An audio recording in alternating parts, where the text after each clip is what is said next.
The fourth learning objective is to adjust and close the accounts of a merchandising business. The inventory account should stay current at all times in a perpetual inventory system.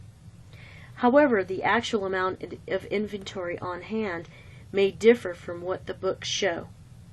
Theft, damage, and errors occur. For this reason, businesses take a physical count of the inventory at least once a year. The most common time to count inventory is at the end of the fiscal year. The business then adjusts the inventory account based on the physical count. The entry to record the difference between the physical count of inventory and the amount in the account records includes a debit to cost of goods sold and a credit to inventory. Remember, closing means to zero out all accounts that aren't on the balance sheet. The four-step closing process for a merchandising company is to: step number 1, make the revenue accounts equal to 0 via the income summary account. This closing entry transfers total revenues to the credit side of income summary for $62,500. Step 2, make expense accounts and the contra revenues equals 0 via the income summary account.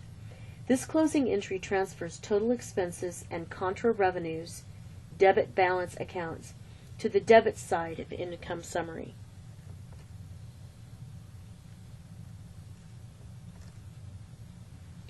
Step 3, make the income summary account equal to 0 via the retained earnings account.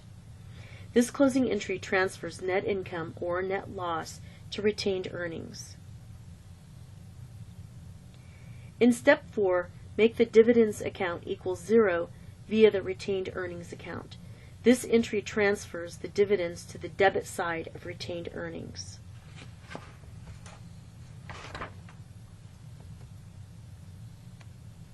Short exercise 5-8 focuses on adjusting inventory for shrinkage. Rich's furniture inventory account at the end of the year appeared as follows. We have an unadjusted balance in inventory of $63,000. The physical count of inventory came up with a total of $61,900.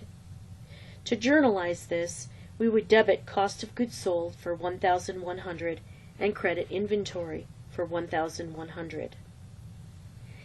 In short exercise 5-9, we journalize closing entries for a company using the perpetual inventory system. Sales revenue is a debit for $696,000 and income summary is a credit for $696,000.